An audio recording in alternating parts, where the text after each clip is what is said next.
Hello and welcome to the Brake Check Show on the Texas Truck Channel. And this is the all-new 400Z, and boy are we excited about this. It's going to have a twin-turbo 3-liter V6 straight out of the Q60 Red Sport, 400 horse, 350 torque. Let's come check it out. So this one's blue, obviously, and I'll tell you right now, if you've seen pictures, you've seen this thing right. It is phenomenal in person. Love the color. Typical Nissan fashion, we have 19-inch wheels that are big. We have a big brake package. And this one in particular has Bridgestone Potenzas. These are the S007s. We've had this tire before in other cars, pretty sticky. It's gonna do a good job here. Now, I wanna talk about just design in general. I like the hump up top right here. Kind of reminds me of the 350Z. It had some cues like this. Interesting Y going all the way down. Looking at the nose, you've got an interesting box but rounded corner grille. And I love this taper right here. I hate to make a throwback. This reminds me of the mid-2000s Shelby Mustangs. They had a nice little lip and hook like that. You do have LED lighting with projector housings and radar parking on this particular unit. Now, something that I think is really cool in terms of a design cue is you do have a bright color, but you have a black top. That makes this thing look lower optically. It's a neat trick. You've got matching mirror caps. And as you can tell, this is a pre-pro model, but we are going to get it inside of it here in just a minute, so get ready for that. We do have a two-tone side skirt. You've got a painted blue, it tips out there and transfers to a matte black on the rear, which is really cool. We like that a lot. There's a lot of sculpting, there's a lot of shape here, but it's also a very clean design. I'm just telling you in person, it works really well. On the back, right here. Now we know we're serious. This is a throwback to the 240Zs, the 280Zs back in the day.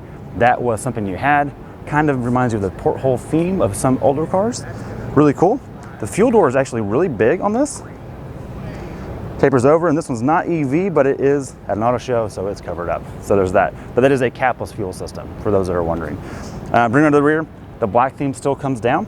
It does a reverse horseshoe, and it also has a silver accent going up and over.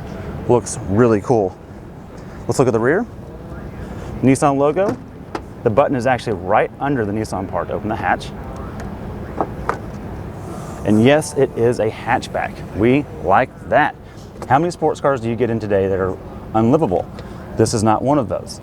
You have actually, which is ironically enough, you have right here a latch system for a child seat. And it turns out here, if you look at this little emblem, Craig, you'll see a kid and a boat anchor. Not sure what they're trying to tell us there, but it's there.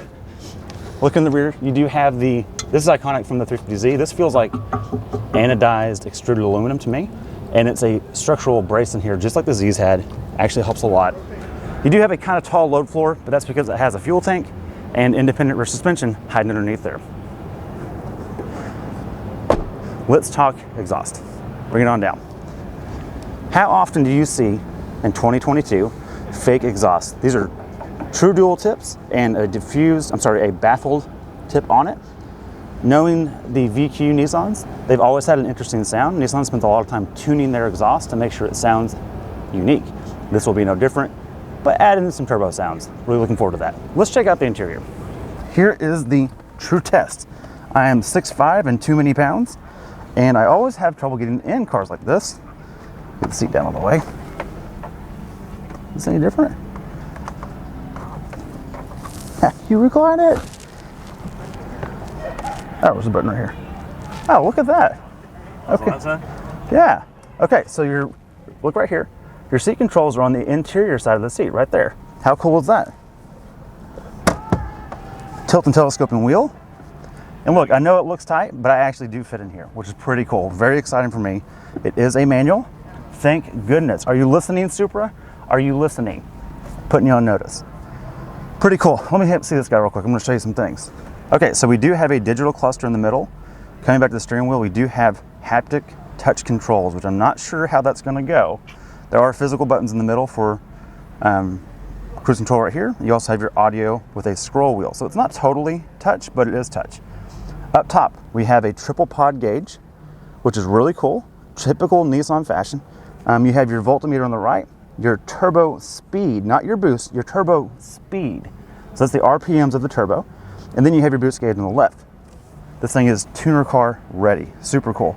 Coming down, you have the updated Nissan infotainment. And the biggest piece of the resistance in here is this blue leather. Look at that, look at the seats. They bolster quite well. And then in the back you have storage just like the 350Z and 370Z of years past. All right, one more thing we want to cover here is in the center console, you have your HVAC down here, normal stuff, USB and USB-C, your start button, and right here is S mode. This is for your automatic rev matching features. And then obviously your trunk release and heated controls in the middle. One cup holder in this puppy, one cup holder, so keep that in mind. Let's check it out under the hood. All right, here it is. This is what matters. We've been begging for years for an updated powertrain, and guess what? This is the twin turbo V6 straight out of the Q60 Red Sport. Again, like we said in the intro, it has 400 horse and 350 torque. We're expecting it to be 0 to 60 in around the 4-second range. I'm just guessing quarter mile under 13 seconds, probably high 12s with ideal conditions. You have a twin airbox, just like previous versions. You also have an air-to-water intercooler on this unit. And I'm curious to see how the cooling works with those that track vehicles a lot. That has been a concern with the Q60s. Not for drag racing, but for road course type racing. I'm worried about cooling. We'll see how that goes. Do check out the strut tower brace. It is adjustable with a lock nut in the middle. Pretty cool. Really excited to see an enthusiast vehicle like this hit the market again. Good job, Nissan. Can't wait to drive it. Thanks for watching Brake Check. We'll see you next time.